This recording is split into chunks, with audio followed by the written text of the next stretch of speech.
வணக்கம் நண்பா.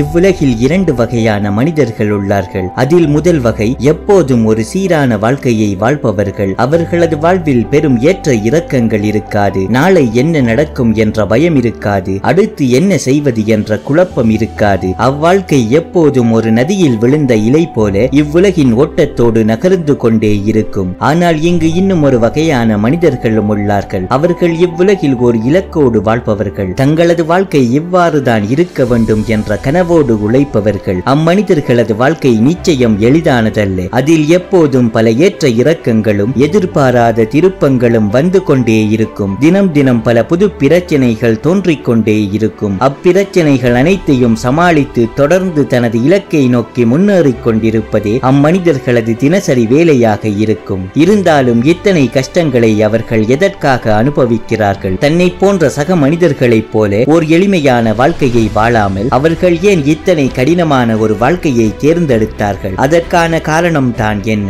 வெற்றியும் சுதந்திரமும் இவ்வுலகில் அனைவருமே விரும்பக்கூடியது. ஆனால் அவை அவ்வளவு எளிதாக யாருக்கும் கிடைப்பதில்லை. அவ்வெற்றியை அடைய இங்கு ஒருவன் வெறுமனே கடினமாக உழைத்தால் மட்டும் போதாது. அதற்காக அவன் இவ்வுலகின் வளமையான பாதையை விட்டு மாறுபட்ட ஒரு பாதையில் பயணிக்க வேண்டியிருக்கும். அப்பாதை எங்கும் பல கடினமான தடைகளை எதிர்கொள்ள வேண்டியிருக்கும். அதிகமாக காயப்பட வேண்டியிருக்கும். அடிக்கடி புறக்கணிப்புகளையும் அவமானங்களையும் சந்திக்க வேண்டியிருக்கும். இருந்தாலும் எந்த மனிதன் அப்பாதையில் தைரியத்தோடு பயணிக்கிறானோ, அதன் கடுமையான தன்மையை அறிந்தும் அவற்றை கண்டு மனம் தளர்ந்து பின்வாங்காது முன்னேறிக் கொண்டே இருக்கிறானோ, அம்மனிதனே அப்பாதையின் முடிவில் இருக்கும் வெற்றி எனும் பொக்கிஷத்தை அடைந்து கொள்வான். அப்பொக்கிஷத்தை அவன் அடைந்த கணமே அதுவரை அவன் சந்தித்த கஷ்டங்களுக்கும் வேதனைகளுக்குமான மொத்த கூலி அவனுக்கு கிடைத்துவிடும். அவன் ஒரு வெற்றியாளனாக மாறிவிடுவான். ஆனால் இவ்வுலகில் இருக்கும் அதிகமான மனிதர்களிடம் அக்கடினமான பாதையில் பயணிக்கும் தைரியம் இருப்பதில்லை. அப்பாதையில் தோன்றும் தடைகளையும் சவால்களையும் எதிர்கொள்ளும் மனவுறுதி இருப்பதில்லை. எனவே அவர்கள் அவ்வெற்றி பாதையை புறக்கணித்துவிட்டு